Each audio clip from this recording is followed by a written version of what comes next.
প্রিয় দেশবাসী, আমি আমির হামজা কুষ্টিয়া 2000 সম্ভবত এটা 23 সালের দিকে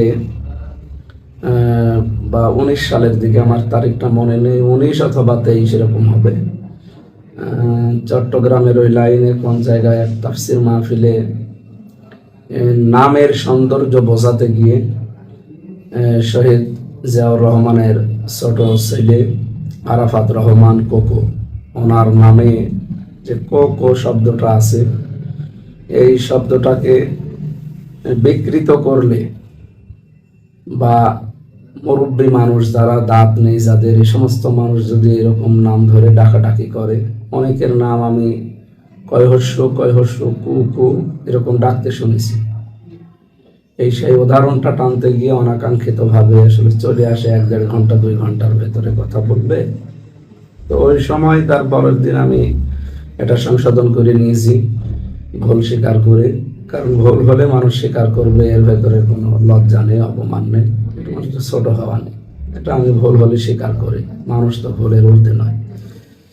এরপরে আবার কিছুদিন পরে যখন এ নিয়ে কথা উঠেছিল, আমি আবার লাইভে বলেছিলাম এই বিষয়টা, যে আসলে এটা অনাকাঙ্ক্ষিত। 1-1.5 ঘন্টার ভেতরে এরকম 2-1টা স্লিপ অফ টাং হতে পারে। এটা আমি উদাহরণ হিসাবে সুন্দর নাম বা কোরআনে কারিমের সূরা আরাফের যে আয়াত পড়লাম, তিরমিজি শরীফের যে হাদিস, কানা ইউগাজ্জিরুল ইসমাল কবিহা, তিরমিজি শরীফে নবীজি জানিয়েছেন হযরত আয়েশা থেকে বর্ণিত, কোনো খারাপ নাম তিনি যদি শুনতেন ওই নামটা পাল্টিয়ে দিতেন। আমরা এই উদ্দেশ্য নিয়ে আসলে কথাগুলো বলতে গিয়েছিলাম। তো আমার ভুলের জন্য আমি মাফ চেয়েছি, ক্ষমা চেয়েছি, সংশোধন করে নিয়েছি। আশা করছি আল্লাহ আমাকে মাফ করে দেবে।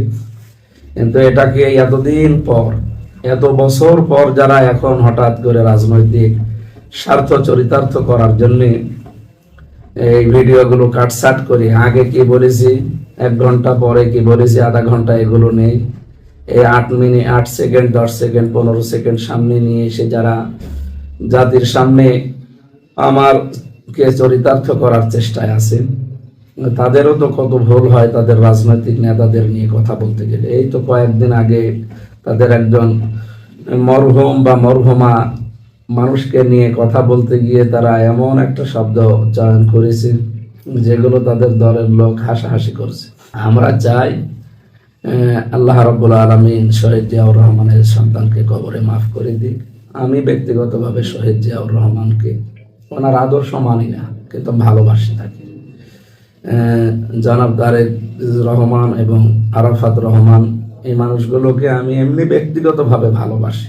যেহেতু পৃথিবীতে মানুষ হিসাবে আমরা তাদেরকে ভালোবাসি, সেই হিসাবে আমি ওই বক্তব্যের কারণে ভুল স্বীকার করে সংশোধন হয়ে গেছি।